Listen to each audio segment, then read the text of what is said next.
This got scary. A pickup truck sped down a street with protesters, but had a motorcycle stuck underneath it, creating sparks. There were also 2 shootings, one not far from the police building, and another that forced the crowd to scatter, but no one was apparently injured in any of those incidents. Monday night, police declared an unlawful assembly. At least 2 people were arrested after some officers were injured, and protesters threw objects at those cops and tried to blind them with lasers. Jessica Rosenthal, Fox News. Frustrated Senate Republicans re-upped their complaints that Democrat negotiators are taking too hard a line in talks on a sweeping coronavirus relief bill.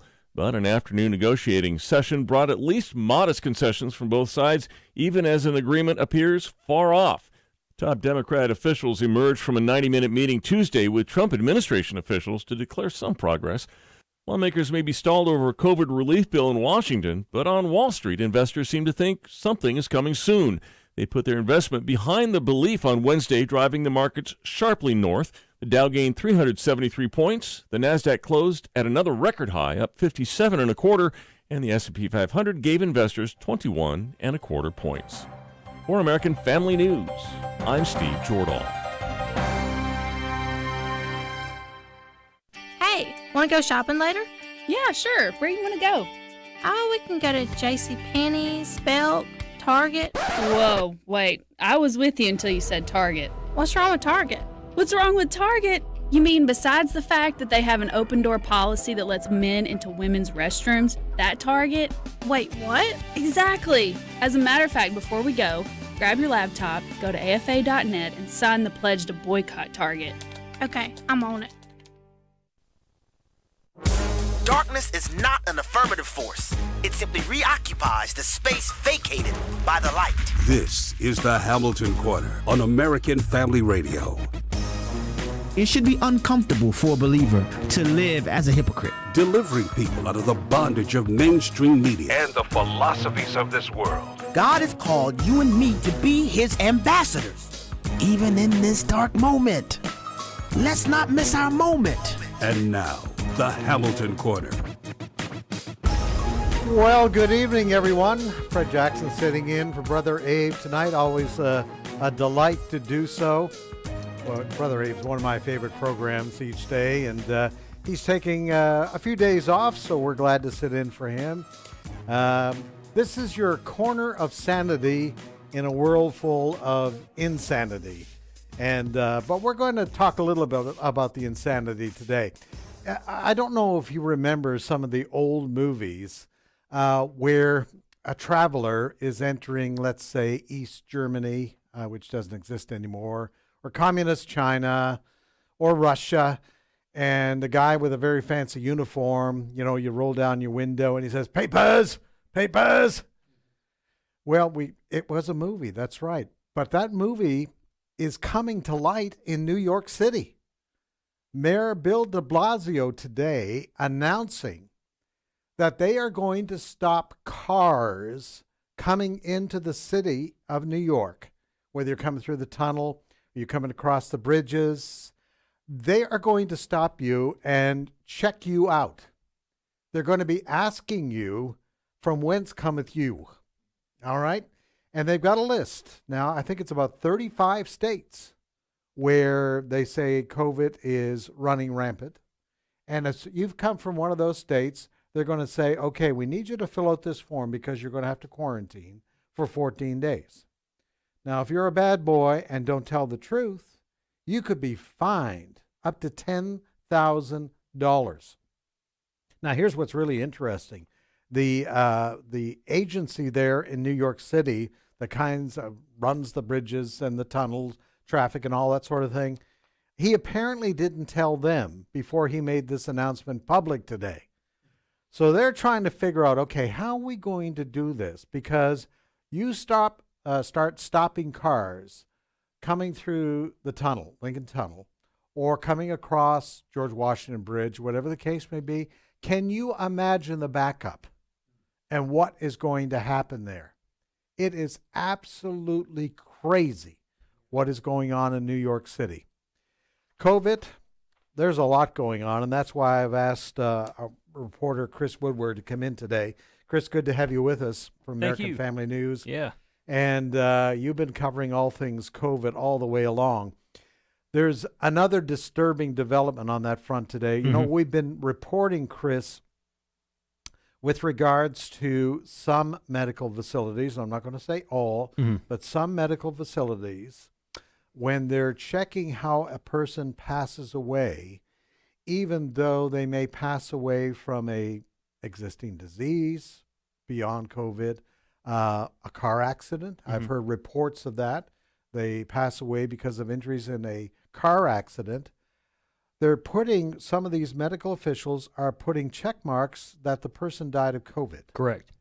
And shockingly, this has been confirmed by the head of the CDC. Sure. Yeah. There was a hearing late last week featuring Dr. Redfield and Dr. Fauci and other people there heavily involved with the White House Coronavirus Task Force. And something Dr. Robert Redfield at the CDC said that kind of got lost in the shuffle over all the other stuff in the news cycle. Dr. Redfield from the CDC agreed some hospitals have a monetary incentive to overcount coronavirus deaths as they do deaths for other diseases. He went on to say, you know, we've seen this in other disease processes too, really in the HIV epidemic. Somebody may have had a heart attack, but also they had HIV. The hospital would prefer the classification for HIV because there's greater reimbursement. So he can see this playing out in other areas. Just so everybody understands. So if you put the check mark beside COVID, that the person died of COVID, yes, that hospital might get a check for $30,000. That's you just get a more figure. money. You get more money. I mean, the incentive to not tell the truth is huge. Yeah, and to be honest with you, this has been really out there for the American people to read and learn about for a couple of months now, because we've got some audio here from Representative Blaine Lukemeyer from Missouri, and he was on Washington Watch with Tony Perkins, and Lukemeyer said the language allowing for hospitals to do this has been in the CARES Act that we passed back in March. Clip 6. People were in automobile accidents, and then they were listed as dying from COVID. People had heart attacks, and they were listed as COVID because whenever they pass, there is a test done to see once if they had COVID in their system, and if they did have COVID, then it's listed as a cause of death. And as a result of that, in the CARES Act, there is a plus-up of 20% for hospitals to be able to charge more if they give services to somebody who has COVID.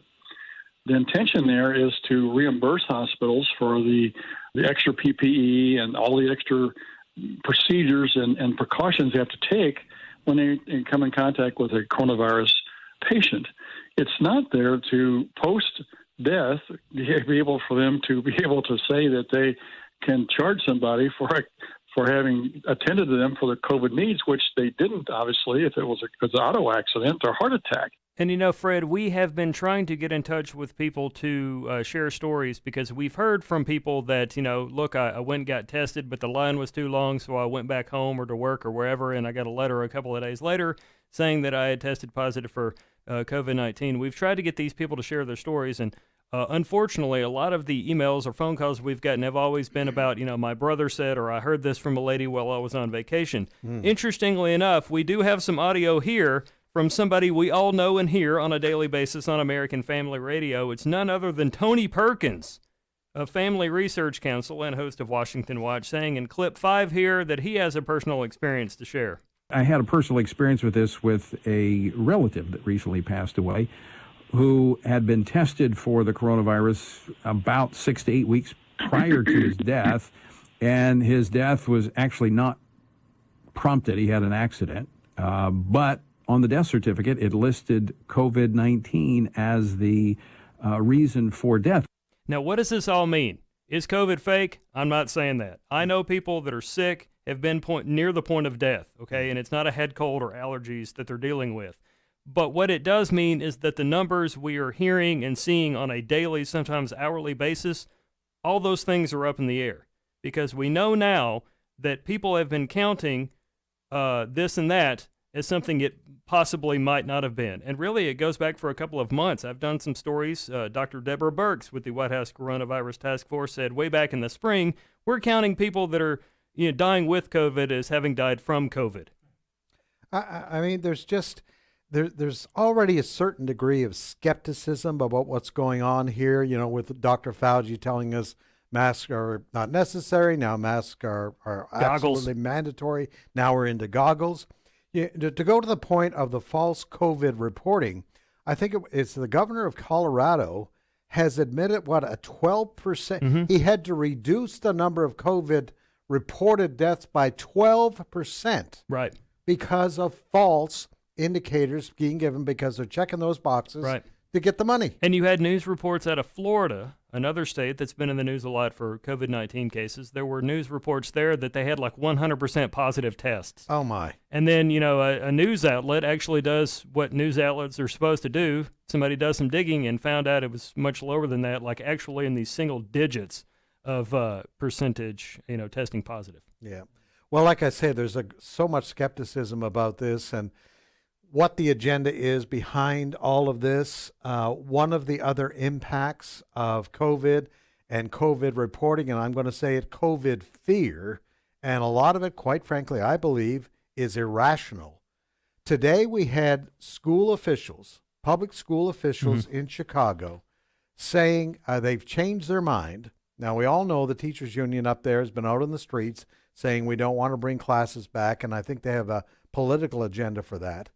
But they announced today that they're not going to bring the kids back to school as they had planned. Everybody's going to stay in their house. The kids are going to stay in their house, and they call it distance learning and all that kind of thing. That despite, here's what got me. The school official there in Chicago said, we're going to follow the science. Well, the head of the CDC, other psychiatric groups, etc., have said, if you're going to follow the science, you better let the kids go back to school because they are going to be so negatively impacted by staying home and not getting out there with other kids, socializing with other kids. Sure. So, like I say, and it's not a small element of the story in Chicago, the teachers union is, I believe, for political motivation. They want the chaos to continue. They don't like the fact that President Trump is advocating that we got to get the schools open again, especially because the science shows that kids, especially in elementary grades, I think the president was saying the other day, there's only been, I think, one teenager that passed away. He used that figure somewhere along the way. Anyway, the science says that young people seem to be a whole lot more immune to COVID than older people. But it is very disturbing now across the country, the chaos that's already been caused by this with regards to kids being forced to stay at home. Now you have jurisdictions that saying, maybe we're going to extend it. Some of them are saying we're going to extend this into next year. Your kids are going to have to stay home until next year. Yeah, it's a difficult situation, and certainly we've heard, I think everybody would understand, too, these stories about how this impacts a single parent. If you are a mom, let's say in Chicago, and you're already struggling to make ends meet, now you don't know how your kids are going to be taken care of while you're at a job that may or may not exist once government money runs out. And you're trying to figure out how to make sure your kids can read so that one day they can function in whatever society we might leave them. And that's really a story that is something we hear about, not just in Chicago, but all over the place. I mean, here in Mississippi, we're one of the poorest states in the country. And there are a lot of single parents making jobs that don't pay as much as parts, in other parts of the country. And you just found out that, your child's school has been delayed for a couple of weeks, which is the case in a handful of counties here in Mississippi. Some schools are going back as scheduled. Others are going to have to wait a little while. It's just there's a lot going on here, and you talk about the science. Everybody leans and falls on whatever Dr. Fauci says that day. But even he told members of the Senate in May, quote, I never said I was the end-all voice on these things, but for some reason we still look to him and only trust him and only go by what he says when even he himself has said that when he wasn't too busy to do his little in-style photo shoot and throw a baseball poorly. Well, you even had a case up in Maryland where the state officials up there decided to keep the public schools closed, but they also ordered private religious schools to also stay closed, even though these schools had jumped all the hoops, social distancing, regular cleaning, all of staggered classes, all of those things. Just because they made the decision on public schools, they also said, okay, we don't care what you've done to protect the students. We're going to shut you down, too. Mm-hmm. Yeah, and one of the things, too, you guys talk about people being hypocrites here. In a lot of places, you can't go to church beyond a certain number of people there. You can't go to a concert. You can't do this and that. But you can go to Walmart and a liquor store. Yeah. Like, obviously, Hypocrisy bell there, folks. You're not going to take your kids to a liquor store. I hope the liquor store owner would say no kids allowed. But you can go in mass to Walmart or Lowe's or Target or some other retailer where far more people gather in there than they do a church service in 2020 America. But you can't have people worshiping and singing the Lord or learning about the Constitution. Yeah. One good thing that we have seen is an increased interest in homeschooling. And I think that may be a good thing in the long term for a lot of kids in this country because they get the opportunity to look at other texts, unbiased history texts, for example. So we're going to have to wait and see. But be praying for these families. There is turmoil being caused by this. And I do believe when the history books are written on this period, we're going to see a lot of falsehoods out there. Like we've talked about today, the false diagnosis of COVID and all of that sort of thing. I'm hoping America will learn from this, honestly, from the facts, from the science, to quote the liberal skeptics. All right, you're listening to the Hamilton Corner. Fred Jackson sitting in for Abe today. We have much more ahead, including the persecution of Christians in this country because of COVID, coming up.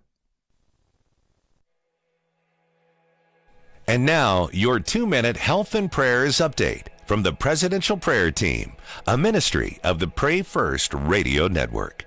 Meanwhile, 18 states continue to have very low case numbers and low test positivity rates, under 5%. Even in these states, however, where the virus is under control and at a very low number, Americans should continue to be vigilant, be careful, in order to prevent the new hotspots from opening up in those states.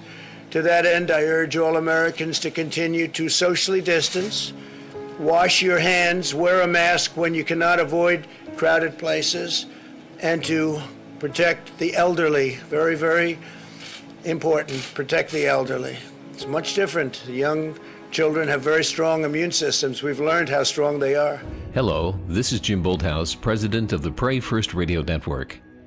During these times of uncertainty, we're here for you with current information about the COVID-19 virus, as well as important prayer points to guide you in prayer at a time when our country needs it most. Jeremiah 29:11 reminds us of God's love and His plans for us. For I know the plans I have for you, declares the Lord. Plans to prosper you and not to harm you. Plans to give you hope and a future. We'd like to invite you right now to join us in prayer. Dear Heavenly Father, thank you for giving us the ability to love and show compassion.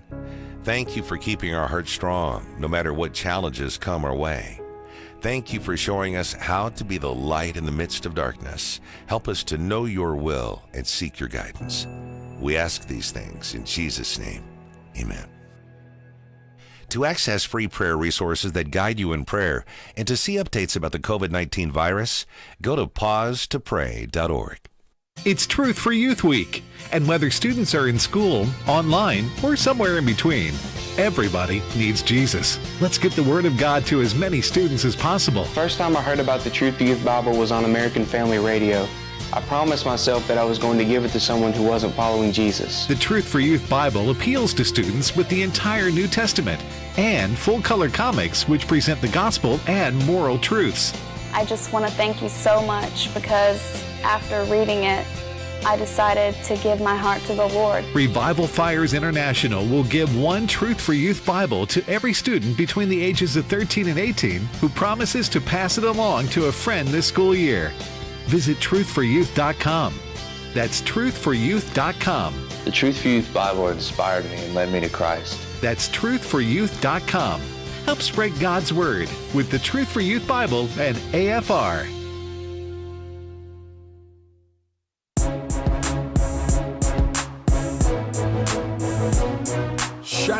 light into the darkness. This is the Hamilton Corner on American Family Radio. And indeed, it is the Hamilton Corner with Fred Jackson sitting in for Brother Abe today.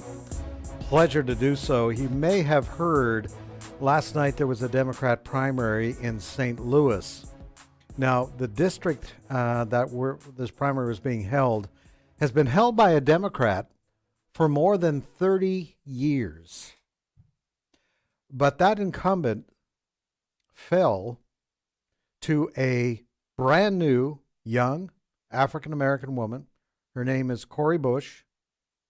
She is described as a black activist. She has taken part in Black Lives Matter protests. She campaigned for Bernie Sanders.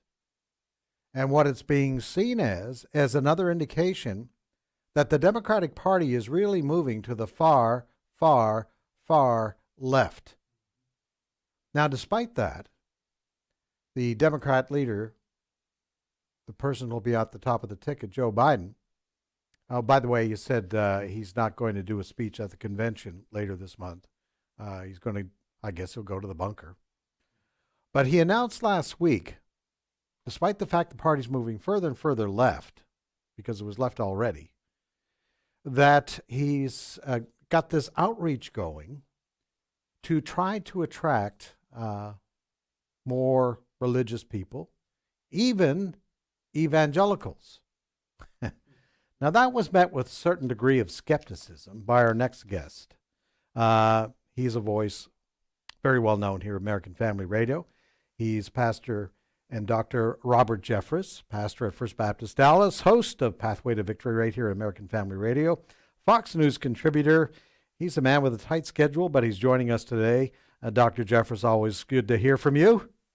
Well, great to be with you, Fred. Thanks for having me. All right. I said you greeted this idea that Democrats are going to reach out to, even they say some conservative Christians. You had a reaction to that. Tell us a little bit about that. Oh, well, I was with Lou Dobbs last Friday night, as I am most Friday nights, and he was asking me about this new outreach to faith voters. And by the way, Fred, since that time, it's been announced that the director is an evangelical Christian himself, whose family has ties to the Moody Bible Institute. He grew up in evangelicalism, and he's the one heading the outreach. And Lou asked me what I thought of that, and I said, I don't think there's a snowball's chance in hell that Joe Biden will ever get any significant number of evangelical voters. The latest Pew poll shows that only 17% of evangelicals have said they would vote for Joe Biden, and I don't believe he'll ever get above that amount. It's about the same amount that voted for Hillary Clinton. And the reason's very clear. I mean, I use some colorful language with Lou to say, basically, only evangelicals who have sold their souls to the devil would vote for Joe Biden. Of course, I'm being hyperbolic there. But you would have to turn your back on basic core biblical beliefs to do that. And the chief of those beliefs is you would have to denounce the sanctity of life. I mean, Joe Biden has embraced wholeheartedly the complete agenda of the Democrat Party, which, by the way, is the agenda of Planned Parenthood, in arguing for unrestricted abortion. Fred, that means abortion for any reason. You don't like the gender of your child, kill it. For any reason and at any stage in the pregnancy up until the time the baby is in the birth canal of the mother. And Fred, most people of faith, and certainly most Christians, believe that's not only wrong, it's barbaric. And, I would offer this advice, free advice to the Biden campaign. If they wanted to attract some evangelical voters, all they would need to do is get Joe Biden to moderate his abortion view just a little bit. If he would simply say, I am with Planned Parenthood, I believe in unrestricted abortion up until the last month of the mother's pregnancy.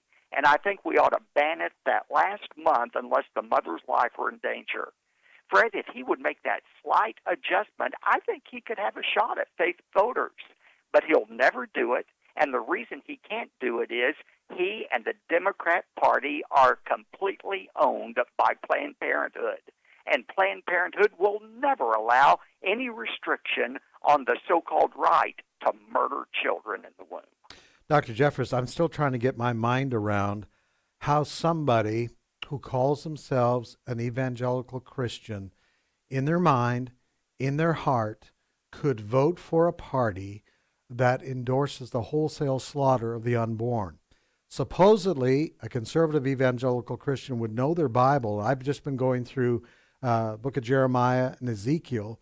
One of the reasons that God judged the northern kingdom and Judah was because of their practice that they start sacrificing their children to the pagan gods. So how is it that they say, okay, God, I agree with you on, the killing of the unborn is bad, but you know what? That's not a priority with me right now. Well, I tell you what they say. Now, understand, they have received tens of millions of dollars from Planned Parenthood, so they really are in indentured servitude to Planned Parenthood. They owe them big time for those contributions. But here's how they rationalize it, Fred. You may have seen me Sunday morning. I was on Fox and Friends with a Democrat pastor of a black church.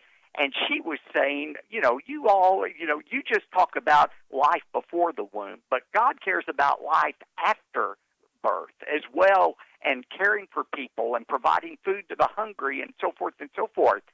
Well, she's right. But you know what? It's not either or, it's both and. It's very hard to be concerned about feeding children if you've killed the child to begin with. There's nothing left to feed. And I think they have painted this false dichotomy of either choosing to be concerned about life before birth or life after birth. It doesn't have to be either or. All right, you've been an advisor and a supporter of President Trump from the get-go.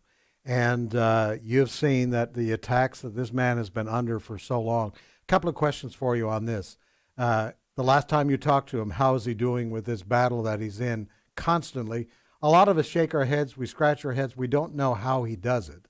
But number two, here we are, we're just less than 90 days, I think, now to Election Day. Are you starting to see indicators that indeed some people believe that the president could not only win this election, but win it by a bigger majority than he had in 2016? Well, your first question, first of all, the president is in great spirits. He is absolutely, Fred, the most resilient human being I've ever known. And over the last 5 years that I've known him, I've just happened to be with him at some key pressure times, and he is as cool as a cucumber under pressure. And every time I walk out of the Oval Office, I thank God that he is the commander-in-chief. He operates best under pressure. As far as the turnout, I think the turnout for him and supporting him is going to be much larger than people imagine it to be. And it's because of a polling phenomenon known as the Bradley effect. It was named after the former mayor of Los Angeles, Tom Bradley, an African-American who was running for governor of California. And so pollsters were asking people, white voters, will you vote for Tom Bradley? Oh, yes, they said. But they ended up not voting for him, and he lost. And they concluded that the reason was people didn't tell the truth to pollsters, especially about race. They told people what they thought they should say instead of how they really felt. And I think now that the Democrats have accused anybody who supports President Trump of being a racist, I think people who are Trump supporters are very, very reticent to tell pollsters that they're going to vote for the president. He told me one time, Robert, you can take any poll about me and add 10 points to it. I think it's even more than that now because of the race factor. I think there is a silent but powerful group of Trump supporters who are not going to indicate that, but they're going to turn up on November 3rd to support him. I have to wonder, too, with what's going on now in various places in this country where you have state governments that are attacking churches. And I'm thinking especially the case right now with regards to John MacArthur's church in California. And he has decided, as I think he put it, he has drawn a line in the sand. He was willing to cooperate with state officials with regard early on in the pandemic as far as shutting down services and doing it remotely, his services. But he says now he's noticed more and more that governments are playing, particularly it seems Democrat state governors, are playing favorites with certain groups of people, but telling churches, no, you can't have services. And right now, Thomas More Law Center announced today they are representing Pastor MacArthur because he's facing daily fines of up to $1,000 and possible arrest because he's decided to go ahead and hold services. I wanted to get your take on all of this.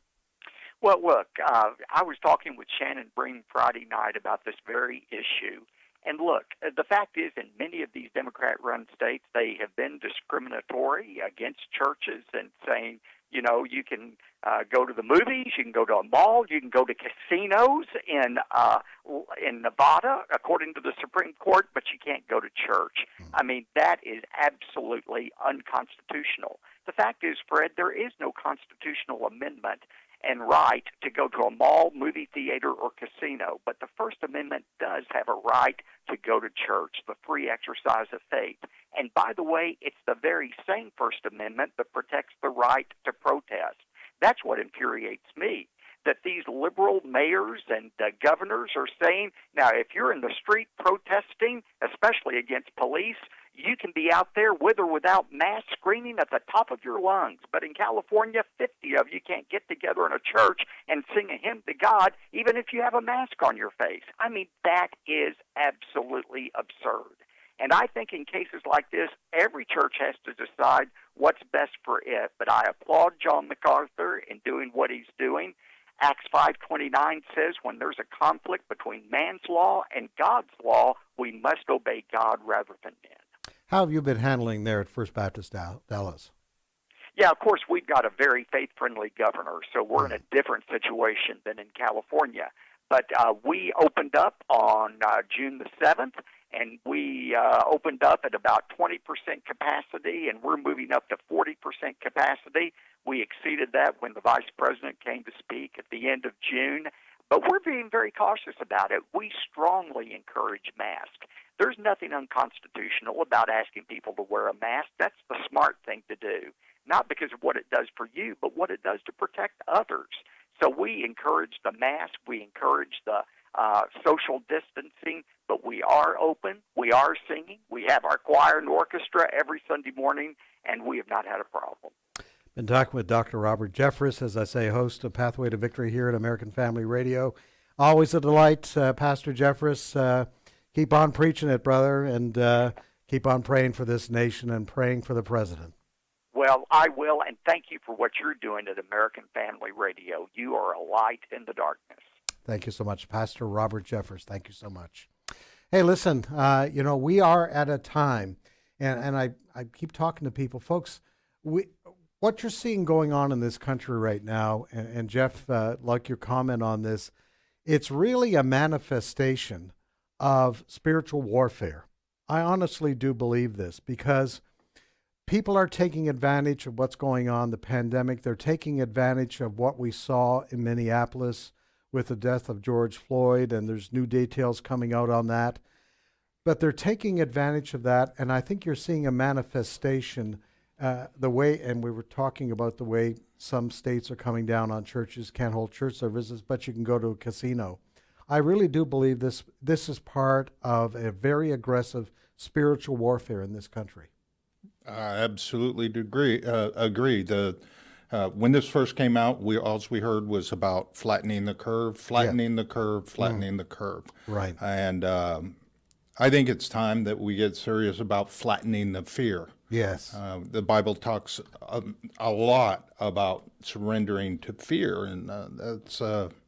I think basically the only fear that we should have is the beginning of all wisdom, is a fear of the Lord. But that's more out of respect, and that leads us into the truth, which will set us free. You know, it's really interesting as you move across the country, and we've talked about Kristi Noem, the governor of South Dakota, and she takes a very different approach, and their numbers, fewer than 200 people have died in that state. Now, I realize you got to look at population and that sort of thing. But I think, when you mention the word fear, and I fear that this is being driven a whole lot by fear, and I think you have to take precautions. I think there are certain segments of our society, the elderly, that we should be watching. And that's one of the things in Texas the governor there did right off the bat is targeting senior citizens to be careful because they are vulnerable, particularly if you have other diseases going on, that sort of thing. But we want to hear from you right now, 888-589-8840, 888-589-8840. A lot to talk about today. We talked about earlier the COVID numbers, the fudging of those numbers by medical officials, checking COVID as the death when it's really not, all in the name of getting money. But also, where are you with regards to, for instance, Pastor MacArthur's church there in California? As I said, he has drawn a line in the sand. He now wants to hold services. He has been holding services. I think last Sunday or Sunday before, there were 3,000 people in the sanctuary. He says they were hugging. When's the last time you saw that at your church because of this pandemic? People staying away. So there's the idea here that enough is enough. Pastor MacArthur says the state does not rule the church. So your thoughts on this? 888-589-8840. 888-589-8840. You're listening to the Hamilton Corner, this Wednesday edition. Fred Jackson sitting in. We'll give you time to make that call, and when we come back, we'll hear from you.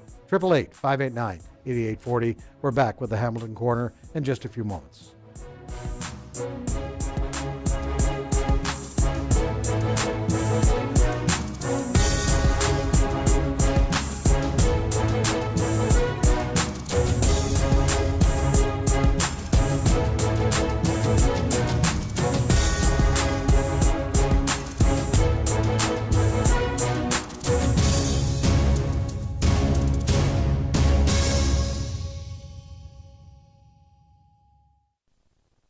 We need to have our brains saturated in the Word of God in order to be able to defend ourselves against the deception and the lies of Satan. Brian Fisher, armed with the truths of Scripture, leads the charge into America's culture war.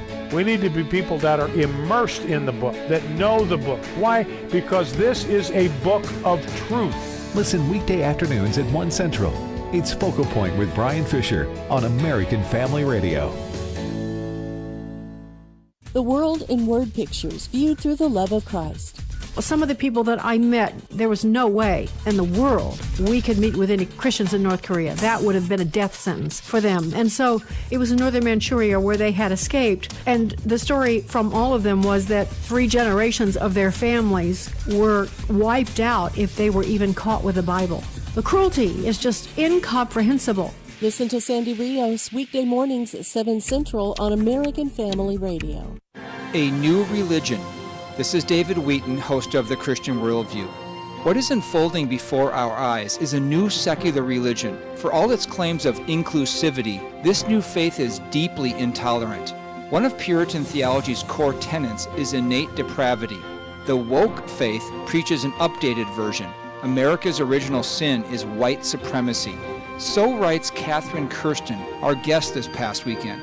Aside from becoming an ally to this Marxist worldview, there is no mercy for those born white and thus contribute to the false assertion of systemic racism. Contrast that to God's offer of redemption for actual sin through Jesus Christ.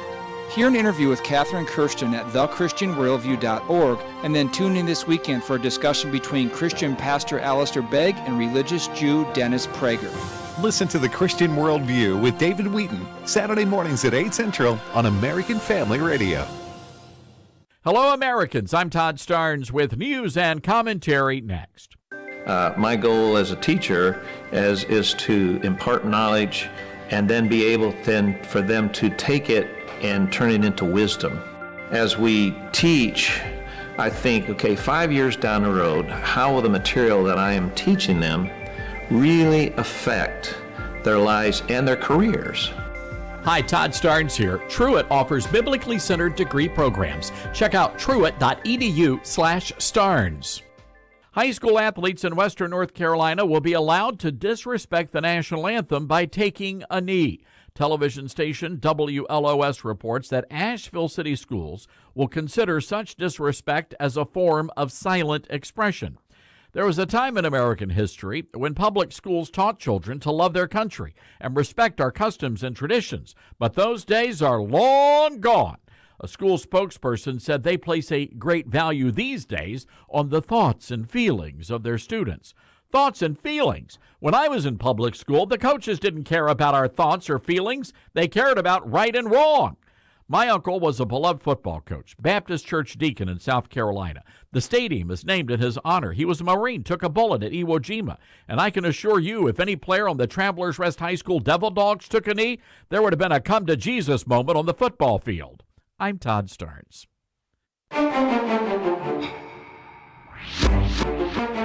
The Hamilton Quarter podcast and one-minute commentaries are available at afr.net. Back to the Hamilton Quarter on American Family Radio. And indeed, we're going to our phones in just a moment here in the Hamilton Quarter. Fred Jackson sitting in for Abe today. 888-589-8840.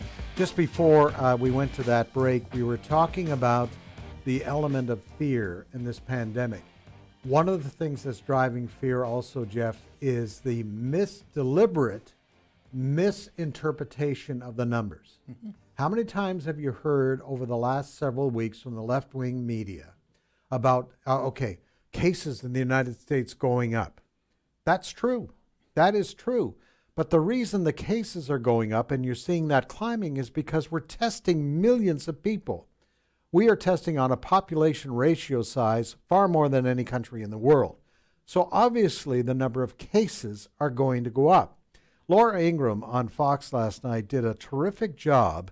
She went through at least 6 lies, 6 distortions being done by the mainstream media to make things look much more dire here than they are in reality. Here's one of the things that's going on. You're going to hear this, the death rate in this country. Here's what she said, and you have some of the media comparing it to individual countries in Western Europe, like comparing the United States with France or Spain or Britain. All right, well, stop for a moment. She said there are about 330 million people here in the United States. Any one of those countries has a tiny population compared to the United States. So in order to make it apples to apples instead of apples to oranges, you have to put together 6 Western European nations to come up. All right, now let's start to compare the death rate between those accumulated 6 nations and the United States. Guess what? The United States death rate is much lower when you put those 6 together. So that's just one example she brought out last night. The mainstream media, and let's be honest, what's driving this? The Democratic Party and their good friends in the mainstream media, the CNNs and the NBCs and the CBSs and the New York Times, they want Donald Trump to fail. They want to paint a picture of absolute chaos as we head into that November 3rd election. So they are willing. I don't think, in particular the mainstream media, let's just stick with them for a moment. I don't think for a moment they're doing this because they're stupid and can't understand basic statistical math. This is intentional. This is extremely intentional. If one journalist, Laura Ingraham, could go through last night and give 6 examples of where numbers are being deliberately distorted, I'm sure there's someone at the New York Times or CNN is smart enough to figure this out also. But they're being told we're not going to do this. They're all in on this. So understand this, folks. There's a political agenda. There's a spiritual agenda in all of this. The Bible's being burned in Portland, Oregon a few days ago. Now, why would you do that? If your agenda is just political, why would you burn Bibles? No Qurans being burned, just Bibles. And that brings the whole spiritual element into this. They would like to see the Christian base of this country, the traditional values, the biblical values, they want to do away with those. That's the agenda in all of this. You know, we've often say every election is important, but this is a critical election. It's a critical election. Organizations like American Family Association, they're not going to tell you who to vote for, but they do encourage people to go out and vote. I am shocked by the percentage of evangelical Christians who have never voted. You know, the last several elections, and almost every election is close, well, we're only talking a couple of million votes. That's all. So this election, if there was ever an election to get your feet in the water, to be involved, and you have a group now, it's a group of Christian lawmakers that's encouraging people not to get out, not only to vote, but run for office, the school board. You know, we know what the education system is doing to our kids' minds. Get out there and run for school board. It's one thing to sit back and complain about it, but run for office so that you can have a more powerful say in what is going on. You know, it's a kingdom battle. Yeah, that's where we are. Especially when you figure in a lot of these cities are looking for Trump to fix the problems with protesters and, rioters and the violence in their city. When most of that is held, the influence is at the local level. Yes. I mean, that's the ones that make the decisions about the police department and different rules. So blaming Trump is actually not going anywhere. All right, let's go to our phones right now. Let's have a listen to what you have to say about all of this. And first, let's go to Kansas, and we say good evening to Mary. Mary, good to have you with us. Go ahead. Good to have you as a host today, because I just love it when you call yourself the B team coming in when I think you're just barely below an A. You guys are good. You're sweet. I think, it says in tribulation we're supposed to be offered the mark of the beast so that we can eat and do things and deny Jesus. It sounds like a lot of people now are taking that mark early because they're scared so we've got to fight back. And I'm honest. If somebody asks me something, I flat tell them. I don't care if I'm in a restaurant, anywhere. I just tell them. I do it nicely, but I'm not going to let somebody tell me what to do. But so Dr. McCarthy out in California, I hope more churches will stand up to this abuse that we're taking, because the left is always saying, China, we got to help them, which they are being massacred. I hate it. But they should be willing to do the same here for the American citizens that they keep offering their social people over the seas. They're just trying to look big. I don't know how to say it. But anyway, let's don't try to take the mark too quick. Let's deny it, and let's save America. Thank you, and God bless all of you. Yeah, I know what Mary is saying, and I've heard other people say, is that one of the critical damages being done right now is the surrender of people to governments that say you must do this and this and this. Now, I'm not saying, and Pastor Jeffress pointed this out, very different in Texas from California, where John MacArthur is, where you have the hypocrisy of big protests being allowed, but they're saying churches can't meet. You can't even sing a song in a church. That is utter hypocrisy. I believe this is going to go to the courts. I think it was a rotten decision in the case of the Calvary Chapel Church in Nevada, where you had Justice Roberts, the fifth vote in all of this, saying that Calvary Chapel, you can't meet, even though the casinos are, 50% capacity for the casinos, only 50 people allowed in a church. Come on. Yeah, hypocrisy. Thank you very much for that. All right, let's head out to the West Coast, to Oregon, and Jane is on the line. Jane, welcome. Go ahead. Hi. I want to make a quick comment on the young Marxist woman who just won the election. In St. Louis? Well, I didn't get that part. Okay. But anyway, back when Roy Moore was running against Doug Jones, and he was defeated. Yes. I think it was Sandy Rios ran a clip of somebody who went into the Doug Jones victory party and was interviewing people. And this one fellow said he was so excited. He said, here we came from all over the place to come and vote and canvass in Alabama, and we won. And I think this is what happens. If they have these elections out of the regular, if there's like one election and not election all over the place, the Marxists and Democrats can focus all their people on that one place and get their things through. You remember, anyway, that's what I wanted to say. Yeah. If they have an election out of line with all the rest of the elections, I say, well, the Democrats are going to win it because that's what they do. Yeah, we have to be so careful, tell you today, because you're going to see, and this is why the president is objecting right now, for instance, with Nevada and the mail-in vote. Just millions of ballots, folks, being sent out willy-nilly. Now, some people are saying he's guilty of hypocrisy because yesterday he was saying Florida does it right in the mail-in balloting. Well, Florida and Arizona, two examples where mail-in balloting has been done for many, many years. I think in Arizona, the governor of Arizona was at the White House today. He says they've been doing it since 1992. So they've closed all the loopholes that people use in this case.